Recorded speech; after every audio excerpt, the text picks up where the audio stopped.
দর্শক শ্রোতা, এই মুহূর্তে আমি আমাদের আম বাগানে, আমাদের বাড়ির পাশে যে পেছনে যে আমের গাছ আছে, সেই আম বাগানে আমি আপনাদের সামনে উপস্থিত করছি। আমার ক্যামেরা নিয়ে উপস্থিত হয়েছি আপনাদেরকে আমাদের বাগানের আমগুলো দেখানোর জন্য।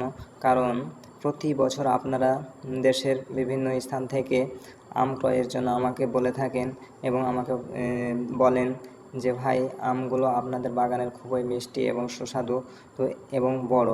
এই আমগুলো আমরা কিভাবে পাবো? তো আমি আপনাদেরকে এই বিষয়টি আপনাদের সামনে উপস্থাপন করার জন্য মূলত আমার এই ভিডিওটি বানানো। তো আপনারা যেখান থেকে আমগুলো নিতে চান না কেন, আমাকে মেসেঞ্জারে অথবা আমার দেওয়া এই নাম্বারে হোয়াটসঅ্যাপে যোগাযোগ করতে পারেন।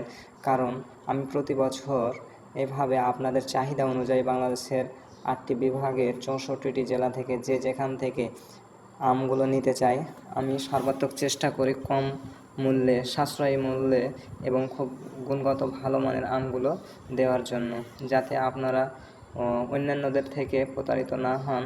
এই কারণে আমি এই ব্যবস্থাটা করেছি এবং গত বছর এই আমের মৌসুমে আমি ব্যাপক সাড়া পেয়েছি এবং আপনাদের কাছে আমগুলো পৌঁছে দিয়েছি।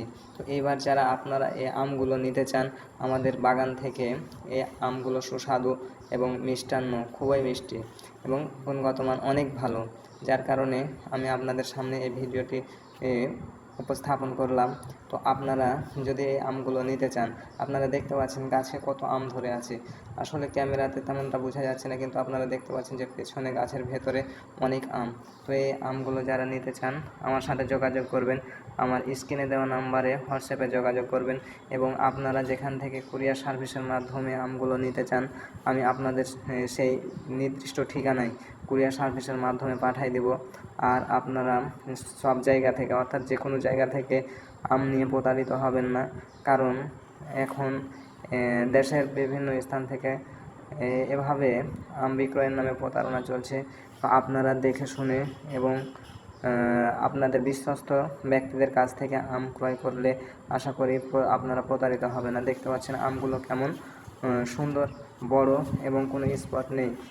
এগুলো হচ্ছে কেমিক্যাল মুক্ত, ফরমালিন মুক্ত এবং একেবারে নির্ভেজাল আম, যেগুলো শুধুমাত্র কীটনাশক তখনই প্রয়োগ করা হয় যখন পোকামাকড়ের আক্রমণ বেশি হয়।